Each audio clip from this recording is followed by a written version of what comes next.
नमस्कार. मी निखिल वागळे. काही लोक प्रश्न विचारतायत की अभिजित दिपके आता गोदी मीडियाला मुलाखती का देतोय. आधी दिपके किंवा सीजेपीची ही भूमिका होती की गोदी मीडियाशी आम्ही सहकार्य करणार नाही. पण आंदोलन यशस्वी झाल्यावर आज तक पासून सगळ्या गोदी चॅनलना मुलाखती द्यायला अभिजित दिपकेने सुरुवात केली. ही मोठी चूक आहे असं माझं मत आहे.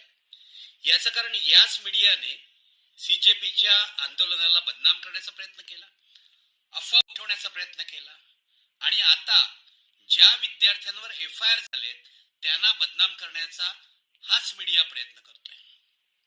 अभिजितने याचा विचार करावा, त्याच्या सहकार्यांनी करावा.